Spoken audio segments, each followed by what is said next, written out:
అరుణ్ అమెరికాలో జాబ్ చేస్తున్న ఒక భారతీయ యువకుడు. మన సంప్రదాయాలు అంటే ఇష్టం. ఈ మధ్యనే ఒక అమ్మాయితో పెళ్లి కుదిరింది. పేరు నిషా.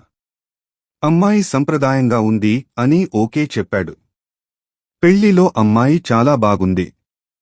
పెళ్లి చేసుకున్న వెంటనే అమెరికా తీసుకువచ్చేశాడు అమ్మాయిని.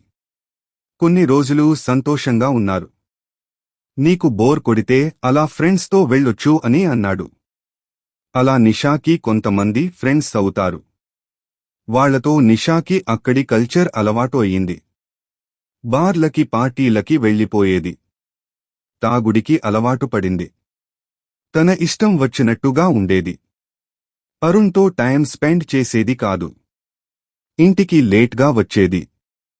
ఒకరోజు బార్లో పార్టీలో డాన్స్ చేస్తూ తాగుతూ ఉండగా ఒక వ్యక్తి చూస్తాడు. నిషాని. ఉదయం అరుణ్ నీకు నాతో టైం స్పెండ్ చేయటానికి టైం లేదు కదా అంటాడు. వెంటనే బయటకి వెళ్ళిపోతాడు. నిషా పార్టీకి వెళ్ళిపోయింది. అలా వెళ్ళినవాడు నైట్కి రాలేదు. నిషా పార్టీ నుండి వచ్చి కూర్చుంది. సోఫాలో ఒక లెటర్ ఉంది.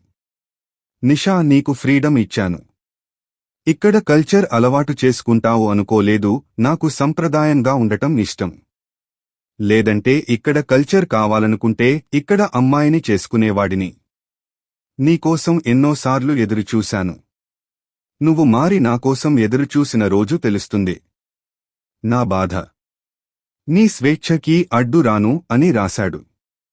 చేతిలో డబ్బులు కూడా లేక ఫ్రెండ్స్ కూడా రావట్లేదు. ఎవరో పార్టీకి పిలిస్తే వెళ్ళింది నిషా. అక్కడ ఎవరూ తనని పట్టించుకోలేదు. అందరూ తమ భర్తలతో హ్యాపీగా ఉన్నారు. వెంటనే వచ్చేసింది. అరుణ్ గుర్తుకొస్తున్నాడు.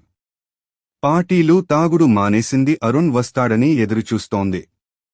దిగులుగా ఉంటోంది. అరుణ్కి ఇష్టమైనట్టుగా చీరలు కడుతోంది. ఒకరోజు మార్నింగ్ లేచి హాల్లోకి వచ్చింది. ఎదురుగా అరుణ్. వెంటనే పరిగెత్తుకుంటూ వచ్చి అరుణ్ను కౌగిలించుకుంది. అరుణ్ ఎప్పటికప్పుడు తన ఫ్రెండ్ ద్వారా తెలుసుకుంటున్నాడు. నిషా మారింది. ఆ రోజు పార్టీలో మాస్క్తో చూసింది అరుణ్ ఫ్రెండ్. తన మార్పు కోసం అరుణ్ కొన్ని రోజులు దూరంగా ఉన్నాడు ఫ్రెండ్ దగ్గర. సబ్స్క్రైబ్ చేయండి.